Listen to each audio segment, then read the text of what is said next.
Kansa ba ƙaramin ciwo ba ne. Ciwo ne da yake ƙarar da dukiya. Duk abin da kika mallaka sai ya ƙare. Ciwo ne da yake karya kowace gaba a jikin ya mace. Ciwo ne da duk kyanki sai ya sauke kyanki. Duk wani ƙarfi da kike da shi a jikinki sai ya sauka. Gashin kanki ya sauka. Idan aka ce kina da ƙaiƙayi ko wani abu a jikinki, ko ba na nono ba ko a wani ɓangare kika ga yanayinki ya canza, mahaifa, jiki, kansa ba inda ba ta fitowa a cikin mutum.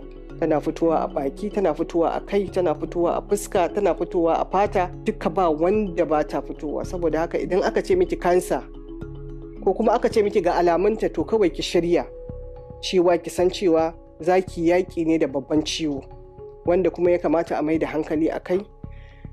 Mutane mu haka a nan arewa ba mu da wayewa cewa mecece kansa. To yana ɗaya daga cikin sanadiyar da na buɗe wannan gidauniya domin wayar da kan matan arewa. Kansa babban ciwo ne, sankarar mama babban ciwo ne. Kowane wata kika yi al'ada, ki tsaya a madubi ki duba nononki tun daga hammatarki, za ki duba nan ma ki tsaya ki shafa nonuwanki ki dudduba. Kin ji wani abu, kin ji ya ɗan canja kala, ya yi burɗanɗan, ya ɗan yi wani iri, to a garzaya a tafi asibiti don a gano me yake daminki. Gano ciwon kansa da wuri shine waraka, shine babban warakarki. To ina kira ga gwamnatin jihar Kano da gwamnatin tarayya, muna buƙatar kulawa ta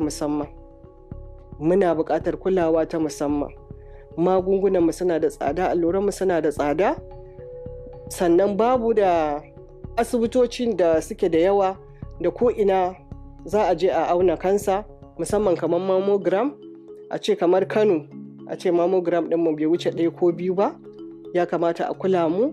Kansa nan babban ciwo ne wanda yake da haɗari, yake da mummunan haɗari ga mata, kuma muna rasa marasa lafiyanmu masu yawa. Kusan ni duka group ɗina da duk mutanen da muka fara a treatment da su gaba ɗaya babu su. Dole sai kina da ƙwarin rai, dole sai kin yi imani babu abin bauta da gaskiya sai Allah. Dole sai kin ba wa kanki ƙarfi.